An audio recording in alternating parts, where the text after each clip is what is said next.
ಭಾಷಣಗಳೆಲ್ಲ full ಕೊಯ್ಯಾಮಿಯ. ನನ್ಗೆ ಚೆನ್ನಾಗಿ ಅಣ್ಣಗೆ ಏನ್ ಚೆನ್ನಾಗಿ ಗೊತ್ತಿರಲ್ಲ ಹೇಳಿ. ಕೆನಡಾಕ್ ಹೋದ್ರು, ಮೆಕ್ಸಿಕೋಕ್ ಹೋದ್ರು, ಅಮೆರಿಕಕ್ ಹೋದ್ರು, 5 ರಾಷ್ಟ್ರಗಳನ್ನ ಸುತ್ತಾಡ್ಕೊಂಡು ವಾಪಸ್ ರಾತ್ರಿ 2:30ಗೆ ಭಾರತಕ್ಕೆ ಬಂದ್ರು. 2:30 ರಿಪೀಟಿಂಗ್ ಡ್ರೋನ್ ಪ್ರತಾಪ್ ಸ್ಟೈಲ್ ಇದು. 2:30 ಸ್ಟ್ರೆಸ್ ಮಾಡೋದು. ರಾತ್ರಿ 3 ಗಂಟೆಗೆ ಅರ್ಧ ಗಂಟೆ ಟೈಮ್ ಫ್ರೇಮ್ ಅಲ್ಲಿ ಮೀಟಿಂಗ್ ಹ್ಯಾಂಡಲ್ ಮಾಡ್ತಿದ್ದೀರಾ ಅನ್ನೋ ಕಾರಣಕ್ಕೆ ಒಂದು ಮೀಟಿಂಗ್ ಅನ್ನು ಕರೆದು 3 ಗಂಟೆಯಿಂದ ಬೆಳಗಿನ ಜಾವ 5 ಗಂಟೆವರೆಗೂ ಮೀಟಿಂಗ್ ಮುಗಿಸಿ ತಮ್ಮ ಕೋಣೆಗೆ ಹೋಗಿ 1-1:30 ಬಿಗ್ ಬಾಸ್ ಹೌಸ್ ಅದು ಎಲ್ಲ ಕಡೆ ಕ್ಯಾಮ್ರಾ ಇಡಕ್ಕೆ. ಅದ ಚಕ್ರವರ್ತಿ ಏನಾದ್ರು ನಾಯಿ ತರ ಫಾಲೋ ಮಾಡ್ತಾ ಇದ್ರ. ಇಷ್ಟು ಹೆಕ್ಟಿಕ್ ಆಗಿ ಕೆಲಸ ಮಾಡುವಂತ ಮತ್ತೊಬ್ಬ ಪ್ರಧಾನಿಯನ್ನ ಈ ದೇಶ ಹಿಂದೆಂದೂ ಕಂಡಿರಲಿಲ್ಲ. ಬುಡಿ ಬುಡಿ ಬುಡಿ ಬುಡಿ ಬುಡಿ ಬುಡಿ ಬುಡಿ ಬರೀ ಬುಲ್ಡೆ.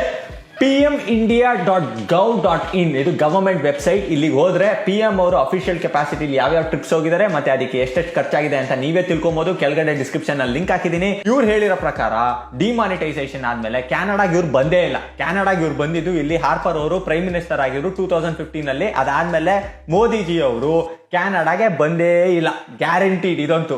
ಆಮೇಲೆ ಮೆಕ್ಸಿಕೋ ಟ್ರಿಪ್ಪಿಗೆ ಹೋಗಿರೋದು ಅವ್ರು ಒಂದೇ ಒಂದ್ಸತಿ, ಅದು ಹೋಗಿರೋದು 4th June to 9th June 2016 trip ಅಲ್ಲಿ. ಅವಾಗ 5 ಕಂಟ್ರಿಗಳಿಗೆ ಹೋಗಿದ್ದಾರೆ: Afghanistan, Qatar, Switzerland, USA and Mexico. ಖರ್ಚು ಮಾಡಿರೋದು 13,91,66,000 ರೂಪಾಯಿಗಳು. ಇವ್ರು ಹೇಳಿರೋ ತರ US, ಮೆಕ್ಸಿಕೋ, ಕ್ಯಾನಡಾ ಒಟ್ಟೊಟ್ಟಿಗೆ ಟ್ರಿಪ್ ಮಾಡೇ ಇಲ್ಲ. ಏನೋ ಚಕ್ಕು ಅವರು ಫ್ಲೋ ನಲ್ಲಿ ತಪ್ಪ ಕಂಟ್ರಿಗಳು ಹೇಳಿರ್ಬೋದಪ್ಪ. ಡಿಮಾನಿಟೈಸೇಷನ್ ಆಗಿದ್ದು 8ನೇ ತಾರೀಕು ನವೆಂಬರ್ 2016. ಅದು ಕ್ಲೋಸೆಸ್ಟ್ ಏನಾದ್ರು ನೀವು ಹುಡುಕಿದ್ರು ಟ್ರಿಪ್ಸ್ ನ ಜಪಾನ್ ಸಿಗುತ್ತೆ. ಜಪಾನ್ಗೆ ಹೋಗಿದ್ದು ಇವರು 10ನೇ ತಾರೀಕು ನವೆಂಬರ್ ಇಂದ 12ನೇ ತಾರೀಕು ನವೆಂಬರ್ 2016 ವರೆಗೂ. ಇವ್ರು ಖರ್ಚು ಮಾಡಿದ ದುಡ್ಡು 13,05,86,000 ರೂಪಾಯಿಗಳು. 13ನೇ ತಾರೀಕು ಅಂದ್ರೆ 12ನೇ ತಾರೀಕು ಟ್ರಿಪ್ ಮುಗ್ದೋಯ್ತು. 13ನೇ ತಾರೀಕು ರಾತ್ರಿ ಇವ್ರ ಮೀಟಿಂಗ್ ಇಟ್ಕೊಂಡಿದ್ರು ಡಿಮಾನಿಟೈಸೇಷನ್ ಬಗ್ಗೆ. ಅದಕ್ಕೆ ಪ್ರೂಫ್ಸ್ ಇದೆ. ಅದನ್ನ ತುಂಬಾ ಚೆನ್ನಾಗಿ ಪಬ್ಲಿಸೈಸ್ ಕೂಡ ಮಾಡಿದ್ರು. 2 ಗಂಟೆವರೆಗೂ ಮಾಡಿದ್ರು ನಮ್ಮ PM. ಅದ್ ಯಾಕೆ ಹೇಳಿದ್ರು ಗೊತ್ತಿಲ್ಲ, ಒಟ್ನಲ್ಲಂತೂ ಮಾಡಿದ್ರು. ಅದಂತೂ ಸತ್ಯ. ಆದ್ರೆ ನಮ್ ಚಕ್ಕು ಅವ್ರು ಹೇಳಿದ್ರಲ್ಲ, ಅದಷ್ಟು ಸುಳ್ಳೆ. ಅಕಸ್ಮಾತ್ ಈ ಪೀಳಿಗೆಯವರು ನಾವು ಸ್ವಲ್ಪ ಎಡವಟ್ಟು ಮಾಡಿ ರಾಹುಲ್ ಗಾಂಧಿನ ಪ್ರಧಾನಮಂತ್ರಿ ಮಾಡಿದರೆ ಬಹುಶಃ ನಮ್ಮ 5 ವರ್ಷ ಚೆನ್ನಾಗಿರುತ್ತೆ. ಬಿಲೀವ್ ಇಟ್, ನಮ್ಮ 5 ವರ್ಷ ಚೆನ್ನಾಗಿರುತ್ತೆ. ಯಾಕೆ ನಮ್ಮ 5 ವರ್ಷ ಚೆನ್ನಾಗಿರುತ್ತೆ ಅಂದ್ರೆ, ನರೇಂದ್ರ ಮೋದಿ ಬೊಕ್ಕಸದಲ್ಲಿ ಎಷ್ಟು ಹಣ ಕೂಡಿಟ್ಟಿದ್ದಾರೆ ಅಂತಂದ್ರೆ ಆ ಹಣವನ್ನ ಖರ್ಚು ಮಾಡ್ಲಿಕ್ಕೆ ಇವ್ರ ಹತ್ರ ಆಗಲ್ಲ. ಯಾಕೆಂದ್ರೆ ಡೆವಲಪ್ಮೆಂಟ್ ಅಂತೂ ಗೊತ್ತಿಲ್ಲ ಇವರಿಗೆ, ಇದ್ದದನ್ನು ಖಾಲಿ ಮಾಡೋದು ಮಾತ್ರ ಗೊತ್ತಿರೋದ್ರಿಂದ ಇನ್ನು 5 ವರ್ಷ ಹೆಂಗೋ ನಡೆದು ಬಿಟ್ಟೆ. ಅದಾದ ಮೇಲೆ 5 ವರ್ಷ, 10 ವರ್ಷ, 25 ವರ್ಷ ಈ ದೇಶ ಕಣ್ಣೀರಿಡಬೇಕಲ್ಲ. ಮಿತ್ರರೇ, ನಮ್ ಚಕ್ಕು ಅಣ್ಣ ಹಳಿ ಇಲ್ದೆ ರೈಲ್ ಬಿಡೋ ಸ್ಪೀಡು 100, 1000, 10,000, 1,00,000. ನೀವ್ ಹಂಗೆ ಕಣ್ಮುಚ್ಕೊಂಡು ಚಪ್ಪಾಳೆಗಳು ಹೊಡಿತಾ ಇದ್ರೆ ಸ್ಪೀಡ್ ಆಫ್ ಲೈಟ್ ಕಿಂತಾನು ಜಾಸ್ತಿ ಹೋಗ್ತಾರೆ. ನರೇಂದ್ರ ಮೋದಿ ಬೊಕ್ಕಸದಲ್ಲಿ ಎಷ್ಟು ಹಣ ಕೂಡಿಟ್ಟಿದ್ದಾರೆ ಅಂದ್ರೆ ನಿಮ್ ಮಕ ಮುಚ್ಚ. ನೆರೆ ಆದಾಗ ಎಲ್ರಿ ಹೋಗಿತ್ತು ನಿಮ್ ಬೊಕ್ಕಸಲ್ಲಿರೋ ಕಾಸು. India has the worst economy in 42 years. March 2020 ವರೆಗೂ ಮಾತ್ರ ಕನ್ಸಿಡರ್ ಮಾಡಿರೋದು, ಕರೋನಾ ಟೈಮ್ ನ ಕನ್ಸಿಡರ್ ಮಾಡಿಲ್ಲ. ಫೈನಾನ್ಸ್ ಮಿನಿಸ್ಟರ್ ನಿರ್ಮಲಾ ಸೀತಾರಾಮನ್ ಅವ್ರ ಗಂಡ ಒಳ್ಳೆ ಎಕನಾಮಿಸ್ಟ್, ಅವರೇ ಹೇಳಿದ್ದಾರೆ ಮೋದಿ ಮಾಡೆಲ್ಸ್ ಎಲ್ಲ ಫೇಲ್ ಆಗ್ತಾ ಇದೆ, ಮನಮೋಹನ್ ಸಿಂಗ್ ಮಾಡೆಲ್ ನ ಅಡಾಪ್ಟ್ ಮಾಡ್ಕೊಳ್ಳಿ ಅಂತ. BJP Rajya Sabha MP doctor Subramanian Swamy PhD in economics from Harvard university ಹೇಳಿದ್ರು GST is a failure, demonetisation is a disaster ಅಂತ. ಜೊತೆಗೆ ಮೋದಿಗೆ ಮತ್ತೆ ಮೋದಿ ಕ್ಯಾಬಿನೆಟ್ ಮಿನಿಸ್ಟರ್ಸ್ಗೆ ಎಕನಾಮಿಕ್ಸ್ ಬಗ್ಗೆ ಏನು ಗೊತ್ತೇ ಇಲ್ಲ ಅಂತ ಹೇಳಿದ್ರು. ಎಕನಾಮಿಕಲಿ ವಿ ಹ್ಯಾವ್ ಫೇಲ್ಡ್ ಅಂತಾನೂ ಒಪ್ಕೊಂಡಿದ್ರು. ಆದ್ರೆ ಮಿತ್ರರೇ, ಬಿಜೆಪಿನವರು ಎಷ್ಟು ಹಣ ಕೂಡಿಟ್ಟಿದ್ದಾರೆ ಅಂದ್ರೆ 2019 ಎಲೆಕ್ಷನ್ಸ್ ಗಿಂತ ಮುಂಚೆನೆ ಇವರೇ ತಂದಿದ್ದ ಬಾಂಡ್ ಸ್ಕೀಮ್ ನಲ್ಲಿ 2,410 crores ನ ಬರೀ ಬಾಂಡ್ ರೂಪದಲ್ಲಿ ದೇಣಿಗೆ ತಗೊಂಡಿದ್ದಾರೆ. ಎಲ್ಲಾ ಬೇರೆ ಪೊಲಿಟಿಕಲ್ ಪಾರ್ಟಿಗಳನ್ನು ಬಿಜೆಪಿನವರು ಅರ್ಧದಷ್ಟು ದೇಣಿಗೆ ಕಲೆಕ್ಟ್ ಮಾಡಕ್ಕೂ ತಿನ್ಕಾಡ್ತಾ ಇದ್ರು. ಮತ್ತೆ ಎಲ್ಲರೂ ಬಾಂಡ್ ಕೊಟ್ಟಿದ್ದು 10 ಲಕ್ಷ ಬಾಂಡು, ಇಲ್ಲಾಂದ್ರೆ 1 ಕೋಟಿ ಬಾಂಡು. ನಮ್ಮಂತವ್ರು ನಿಮ್ಮಂತವ್ರು 10 ಲಕ್ಷ 1 ಕೋಟಿ ಎಲ್ಲ ದೇಣಿಗೆ ಕೊಡ್ತೀವ ಪೊಲಿಟಿಕಲ್ ಪಾರ್ಟೀಸ್ಗೆ. ಇವತ್ತು ಬೆಳಿಗ್ಗೆ ವಿಡಿಯೋ ಮಾಡಕ್ಕಿಂತ ಮುಂಚೆ ಆಸ್ಟ್ರೇಲಿಯಾದಿಂದ ನನ್ನ ಕಸಿನ್ ಸಿಸ್ಟರ್ ಫೋನ್ ಮಾಡಿದ್ಲು ಕನ್ಸ್ನಲ್ಲಿ. ಕೇಳಿದ್ಲು, ಈ ಸತಿ ನಾವು ಮಾಮನೇ ಅಲ್ವಾ PM ಆಗೋದು ಅಂತ. ಇರ್ಬೋದೇನೋಪ್ಪ ಅಂತ ಅಂದೆ. ಯಾಕಷ್ಟು ಡೌಟ್ ಅಲ್ಲಿ ಹೇಳ್ತಾ ಇದೀಯ ಅಂತ ಕೇಳಿದ್ಲೋಳು. ದುಡ್ಡು ಬೇಕಾಗತ್ತಲ್ಲ ಎಲೆಕ್ಷನ್ಗೆ, ದುಡ್ಡು ತುಂಬಾ ಇಂಪಾರ್ಟೆಂಟ್ ಅಂತ ನಾನು ಹೇಳ್ದೆ. ದುಡ್ಡನ್ನೆಲ್ಲ ನೀನ್ ಗೇಮ್ ನಲ್ಲೇ ಇಡ್ಬೇಡ, ದುಡ್ಡು ಕಲೆಕ್ಟ್ ಮಾಡೋ ಐಡಿಯಾ ಅವ್ರಿಗೆ ಬೇಜಾನಿದೆ. ಅವ್ರು ಇವಾಗ ಫ್ರೆಂಡ್ಸ್ ಹತ್ರ ಕಾಸು ತಗೊಂತಾರೆ, ಅದೇ ಫ್ರೆಂಡ್ಸ್ಗೆ ಆಮೇಲೆ ಏನಾದ್ರು ಪಾಲಿಸಿ ಹೆಲ್ಪ್ ಮಾಡ್ಕೊಡ್ತಾರೆ. ಆ ಪಾಲಿಸಿಯಿಂದ ಅವರು ಬೇಜಾನ್ ದುಡ್ಡು ಮಾಡ್ಕೊಂತಾರೆ ಅಂತ ಹೇಳಿದ್ಲು ನನ್ನ ಕಸಿನ್ ಸಿಸ್ಟರ್ ಕನ್ಸಿನಲ್ಲಿ. ನನಗ್ ಕಸಿನ್ ಸಿಸ್ಟರ್ಗಳು ಎಲ್ಲ ಕಡೆ ಇದಾರೆ. ಆರ್ಟಿಕ್ ರೀಜನ್ ಇಂದ ಅಂಟಾರ್ಟಿಕ್ ರೀಜನ್ ವರ್ಗೂ ಇದಾರೆ. ಯೂನಿವರ್ಸ್ ಅಲ್ಲೆಲ್ಲ ಇದಾರೆ. ಬೇರೆ ಪ್ಲಾನೆಟ್ಸ್, ಮಾರ್ಚ್, ಜೂಪಿಟರ್ ಅಲ್ಲೆಲ್ಲ ಇದಾರೆ. ಎಲ್ಲರೂ ಫೋನ್ ಮಾಡಿ ನನ್ಗೆ ಇನ್ಫಾರ್ಮೇಶನ್ ಕೊಡ್ತಾರೆ. ಈ ದೇಶದ ಪ್ರಧಾನಿ ಹೇಳ್ತಾರೆ, ನೀವು ಯಾವುದಕ್ಕೂ ತಲೆ ಕೆಡಿಸ್ಕೊಳ್ಬೇಡಿ, ಆರಾಮಾಗಿ ಬದುಕಿ. ನಿಮ್ಗೆ ಯಾವತ್ತಾದ್ರೂ ರಸ್ತೆಯಲ್ಲಿ ಓಡಾಡಬೇಕು ಅಂತಂದ್ರೆ ಯಾರಾದ್ರೂ ಒಬ್ಬ ಭಯೋತ್ಪಾದಕ ಬಂದು ನಿಮ್ಮ ಮೇಲೆ ದಾಳಿ ಮಾಡಬಹುದು ಅನ್ನೋ ಟೆನ್ಷನ್ ಇಟ್ಕೋಬೇಡಿ. ಯಾಕೆ ಅಂತಂದ್ರೆ ಕಳೆದ 5 ವರ್ಷಗಳಲ್ಲಿ ಕಾಶ್ಮೀರದ ಆಚೆಗೆ ಒಬ್ಬ ಭಯೋತ್ಪಾದಕ ಬರದೇ ಇರೋ ತರ ನರೇಂದ್ರ ಮೋದಿ ನಮ್ಮನ್ನ ಕಾಪಾಡಿದ್ದಾರೆ. ಇದು ನರೇಂದ್ರ ಮೋದಿ ಅವರ ಕೆಪಾಸಿಟಿ. 5 ವರ್ಷಗಳಲ್ಲಿ ಒಬ್ಬ ಭಯೋತ್ಪಾದಕ ಬಂದಿದ್ದಾನ ತೋರಿಸಿ. ಚಕ್ಕು ಸುಳ್ಳೇಳ ಕೆಪಾಸಿಟಿ ಕಂಡು ಅವ್ರ ಗುರುಗಳೇ ತುಂಬಾ ಹೆಮ್ಮೆ ಪಟ್ಟಿರ್ತಾರೆ. ನನ್ಕಿಂತ ಜಾಸ್ತಿ ಸುಳ್ಳು ಹೇಳ್ತಾನಲ್ಲ ಬಡ್ಡಿ ಮಗ, ಜೊತೆಗೆ ಒಳ್ಳೆ ಪುಂಗಿದಾಸ ಶಿಷ್ಯ ಕೋಟಿನ ಸಂಪಾದಿಸಿದಾನೆ ಅಂತ ತುಂಬಾ ಹೆಮ್ಮೆ ಪಟ್ಟಿರ್ತಾರೆ. ನಮ್ ಚಕ್ಕು ವಾಟ್ಸ್ಆಪ್, ಫೇಸ್ಬುಕ್, ಭಕ್ತರು ಮೀಡಿಯಾ ಚಾನಲ್ ಎಲ್ಲ ಬುಲ್ಡೆ ಕಲ್ತ್ಕೊಳೋದು. ಭಾಷಣ ಹೊಡಿಬೇಕಾದ್ರೆ ಬಿಡೋದು. Since 2014 there have been more than 942 bombings. National Bomb Data Center ಪ್ರಕಾರ India has the highest number of bomb blasts in the world in the past 2 years ಅಂತ 2018 ಅಲ್ಲಿ ರಿಪೋರ್ಟ್ ಕೊಟ್ಟಿದ್ದಾರೆ. ಒಬ್ಬ ಭಯೋತ್ಪಾದಕನಿಗೆ ತನ್ನ ಹತ್ರ ಇರುವಂತ RDX ಅನ್ನ ತೆಗೆಯೋ ದಮ್ ಇಲ್ಲವಲ್ಲ, ಅದು ನರೇಂದ್ರ ಮೋದಿ ನೀಡಿರುವಂತ ಆಡಳಿತ ರೀ. India's number is even higher than that of Iraq and Pakistan. 25ಕ್ಕಿಂತ ಹೆಚ್ಚಿನ ರಾಜ್ಯಗಳಲ್ಲಿ ಬಾಂಬ್ ಬ್ಲಾಸ್ಟ್ ಆಗಿದೆ. ಜೊತೆಗೆ ಲಿಂಚಿಂಗ್ ಜಾಸ್ತಿ ಆಗಿದೆ. ವಿಮೆನ್ ಸೇಫ್ಟಿ ಕೂಡ ಇನ್ನೂ ಜಾಸ್ತಿ ಏನು ಇನ್ಕ್ರೀಸ್ ಆಗಿಲ್ಲ. ನರೇಂದ್ರ ಮೋದಿ ಎಲ್ಲ ಹಾಸ್ಪಿಟಲ್ಗಳನ್ನ ತಾವು ನೆಟ್ ಮೂಲಕ ತಮ್ಮ ಕಂಪ್ಯೂಟರ್ ಗೆ ಕನೆಕ್ಟ್ ಮಾಡ್ಕೊಂಡಿದ್ದಾರೆ, ಲ್ಯಾಪ್ಟಾಪ್ ನಲ್ಲಿ ಕನೆಕ್ಟ್ ಮಾಡ್ಕೊಂಡಿದ್ದಾರೆ. ಪ್ರತಿ ರಾತ್ರಿ ಅರ್ಧ ಗಂಟೆ ಕೂತ್ಕೊಂಡ್ರೆ ಇವತ್ತು ಯಾವ್ಯಾವ ಹಾಸ್ಪಿಟಲ್ ನಲ್ಲಿ ಎಷ್ಟೆಷ್ಟು ಜನ ಟ್ರೀಟ್ಮೆಂಟ್ ತಗೊಂಡಿದ್ದಾರೆ ಅಂತ ಒಂದು ಕ್ಲಿಕ್ ಅಲ್ಲಿ ನೋಡಬಲ್ಲರು. ಆ ಟ್ರೀಟ್ಮೆಂಟ್ ಏನೇನಾಗಿದೆ ಅಂತ ಪಕ್ಕಾ ಲೆಕ್ಕಾಚಾರ ಇಟ್ಕೊಂಡು ಮುಂದೆ ತಾನು ಮಾಡಬೇಕಾಗಿರೋದು ಏನು ಅಂತ ಯೋಚನೆ ಮಾಡಬಲ್ಲರು. ಇದು ನರೇಂದ್ರ ಮೋದಿಯ ಮ್ಯಾಜಿಕ್. ಹೌದೌದು ಬಾಗುರು, ಎಲ್ಲ ಮೋದಿ ಮ್ಯಾಜಿಕ್. ಮಳೆ ಬಂದ್ರು ಮೋದಿ ಮ್ಯಾಜಿಕ್, ಬಿಸಿಲು ಬಂದ್ರು ಮೋದಿ ಮ್ಯಾಜಿಕ್, ತಣ್ಣಗ್ ಗಾಳಿ ಬಂದ್ರು ಮೋದಿ ಮ್ಯಾಜಿಕ್. ನೀವ್ ಹಿಂಗೆ ಇಗ್ಗ ಮುಗ್ಗ ಪುಂಗ್ತಾ ಇದಿರಲ್ಲ, ಅದು ಮೋದಿ ಮ್ಯಾಜಿಕ್. ಇದನ್ನ ನಮ್ ಚಕ್ಕು ಅವರು 10 ವರ್ಷದಿಂದ ಯಾವ್ದೋ ಭಾಷಣದಲ್ಲಿ ಪುಂಗಿರೋದು. ಅವಾಗ ಸರಿಯಾಗಿ ಸೆಲ್ಯುಲಾರ್ ನೆಟ್ವರ್ಕ್ ಸಿಗ್ತಾ ಇರಲಿಲ್ಲ ಇಂಡಿಯಾನಲ್ಲಿ, ಕೆಲವು ಪಾರ್ಟ್ಸ್ ನಲ್ಲಿ. ಅಂತದ್ರಲ್ಲಿ ಮೋದಿ ಅವರು ರಾತ್ರಿ ಅರ್ಧ ಗಂಟೆ ತಮ್ಮ ಲ್ಯಾಪ್ಟಾಪ್ ಕನೆಕ್ಟ್ ಮಾಡ್ಕೊಂಡು ಎಲ್ಲ ನೋಡ್ತಾ ಇದ್ರಂತೆ. ಇದ್ರು ಇರ್ಬೋದು ಗುರು, ನಮ್ ಫಕೀರಪ್ಪ ಮೋದಿ 1987-88 ನಲ್ಲಿ ಟೆಕ್ನಾಲಜಿ ಮಾರ್ಕೆಟ್ ಬರಕ್ಕಿಂತ ಮುಂಚೆನೆ ಡಿಜಿಟಲ್ ಕ್ಯಾಮ್ರಾನಲ್ಲಿ ಫೋಟೋ ತೆಗೆದು ಇಂಟರ್ನೆಟ್ ಅಲ್ಲಿ ಇಮೇಲ್ ಮಾಡಿದವರು. मैंने पहली बार डिजिटल कैमरा का उपयोग किया था 87-88 में से, और उस समय बहुत कम लोगों का ईमेल रहता था. तो मेरे यहाँ विरमगाम तहसील में अडवाणी जी की सभा थी, तो मैंने वो डिजिटल कैमरा पर उनकी फोटो ली. तब डिजिटल कैमरा इतना बड़ा आता था, मेरे पास था उस समय. मैंने फोटो निकाली और मैंने दिल्ली को ट्रांसमिट की, और दूसरे दिन कलर फोटो छपी. तो अडवाणी जी को बड़ा सरप्राइज हुआ कि दिल्ली में मेरी कलर फोटो आज की आज कैसे छपी.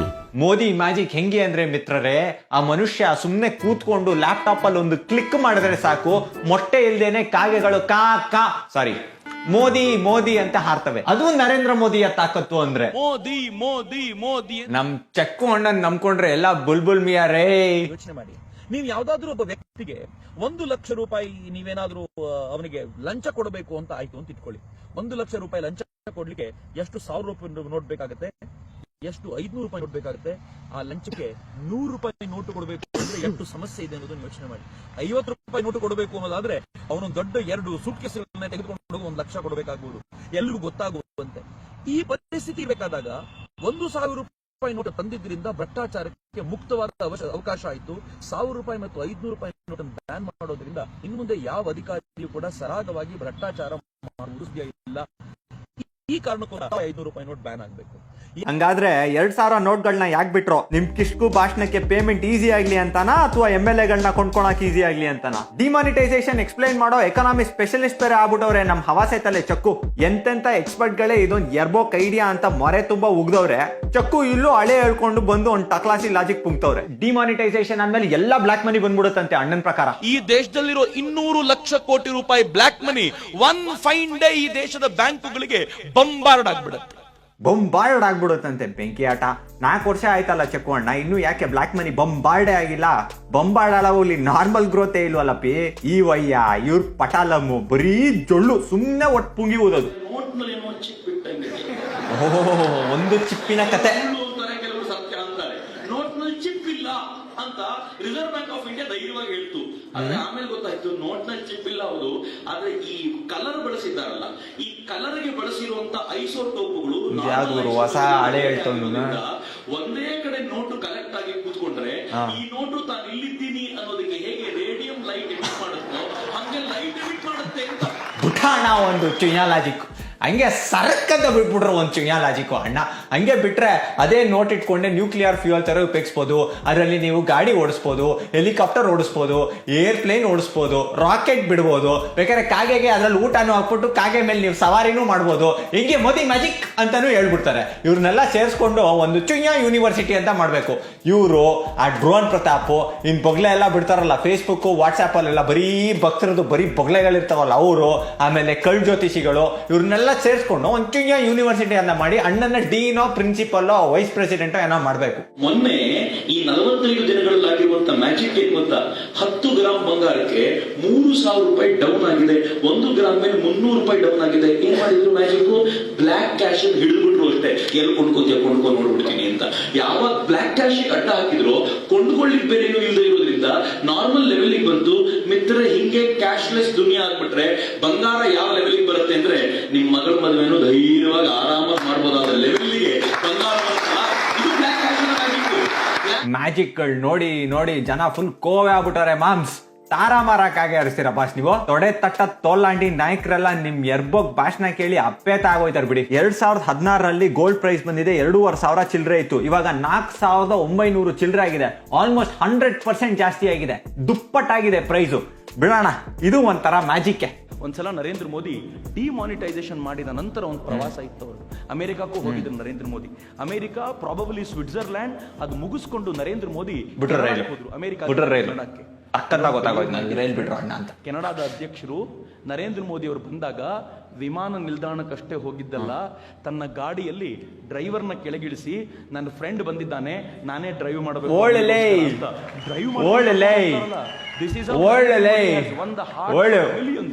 ಚಕ್ಕು ಬರೀ ಮಧ್ಯದಲ್ಲಿ ಒಂದ್ ರೈಲ್ ಬಿಟ್ಬಿಟ್ರಲ್ಲಿ ಚಕ್ರು. ಅಷ್ಟು ಬೇಳೆನೆ ಮೇಕ್ ಇನ್ ಇಂಡಿಯಾ ಸಕ್ಸಸ್ ಆಯ್ತೋ ಗೊತ್ತಿಲ್ಲ, ಮೇಡ್ ಇನ್ ಇಂಡಿಯಾ ಲೈಸ್ ಅಂತೂ ವರ್ಲ್ಡ್ ವೈಡ್ ಚೆನ್ನಾಗಿ ಓಡ್ತಾ ಇದೆ. ಫಸ್ಟ್ ಆಫ್ ಆಲ್ ಡಿಮಾನಿಟೈಸೇಷನ್ ಆದ್ಮೇಲೆ ಕೆನಡಾಗೆ ನರೇಂದ್ರ ಮೋದಿ ಅವರು ಬಂದೇ ಇಲ್ಲ.